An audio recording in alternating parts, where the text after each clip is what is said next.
Okay, you ready? I think often with the more complicated log laws, like say the product one, the division one, I think the trickiest idea is where to start. Okay, so I think you have to say, for instance, let x equal, and you want to define something like say log base a of b, and these are the two things that I'm going to change. Okay, does that make sense? So, where do we go? I think we're going to rewrite this as an index equation.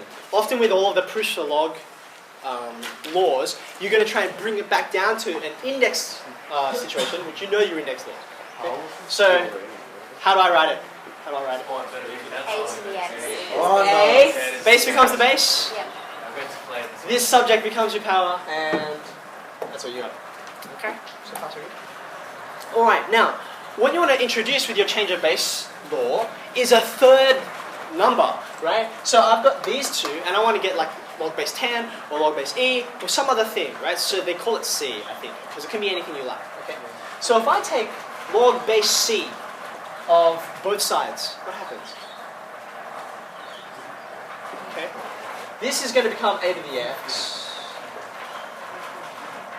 That's that. Yes?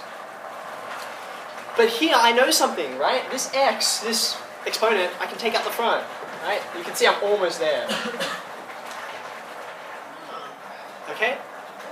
So I'm going to do two things on this line, okay? Number one, I'm going to divide through, and number two, I know what x is, because I defined it, so I'm just going to sub it back in, okay? So on the left-hand side, here's my x, right? That's become that.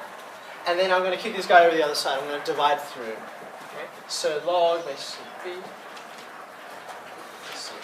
There's your change of base, okay?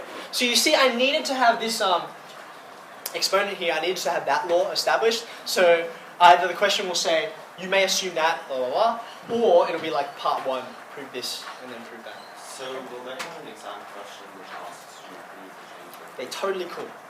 Yeah, absolutely. Because this, you think about it, okay?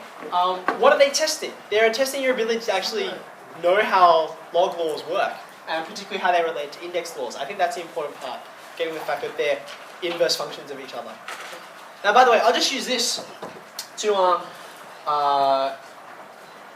remind you of something. I don't know. Most people don't get to this. Okay, so it's a not very discussed fact, right? But when you let b equal c, so remember c is any number you like. Okay, so if I just specify that this is it, okay, what happens to this? Something interesting. What do you have? Up here, you have log base b of b. Log base b of b, which is 1. Right? And then on the bottom, you've got log base b of a. So you've got a reciprocal here. That's funny. Have you ever seen this before? So often this is kind of a useful property. Sometimes you'll see a and then b, and you'll be like, it's a mess to try and solve the equation you've got. But you can switch them very, very easily. Okay? All right, anyway.